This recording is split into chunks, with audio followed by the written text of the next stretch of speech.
کے سامنے اس بار بھی ہم نے سوال رکھا اور آج سے 1 سال پہلے بھی ہم نے جرمنی کے سفیر کے ساتھ سوال کیا تھا. مسئلہ یہ ہے، یہ جو بنیادی طور پہ ہم نے ماضی میں بھی اس لیے کیا، اس بار بھی اس لیے کیا کہ ہم ان کی ہپوکریسی ایکسپوز کریں.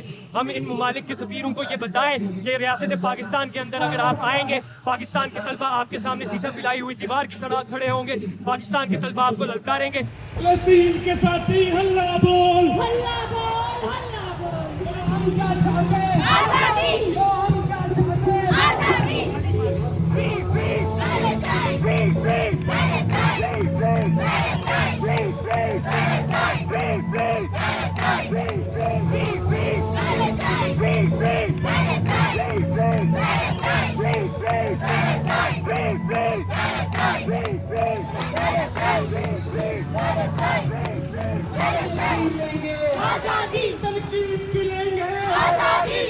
پاکستان کے طلبہ آپ سے سوال کریں گے، وہ آپ کو فلسطین کے اندر ایک نسل کشی کرنے کے بعد ہرگز کسی صورت دنیا کے باقی ممالک کے اندر جا کے ہیومن رائٹس کے اوپر، ڈیموکریسی کے اوپر لیکچرز دینے کی اجازت نہیں دیں گے. اور یہ سلسلہ ہم صرف اور صرف جرمنی کے سفیروں کی حد تک محدود نہیں رکھیں گے. ہم آج آپ کے اس پلیٹ فارم کی مساقت سے بھی یہ ریکویسٹ کرتے ہیں، یہ اپیل کرتے ہیں ریاست پاکستان کی عوام سے کہ ان ممالک کے، یو کے یو ایس اے کے، جرمنی کے، EU کے، ان ممالک کے آپ کو جتنے بھی سفیر ملے، ان سفیروں کو آپ بھی جائیں، کویشچن کریں، ان کو اکاؤنٹیبل ٹھہرائیں، ان کو کال آؤٹ کریں اور ان کو ان کے ممالک کی دوگلی پالیسیوں کے اوپر للکاریں.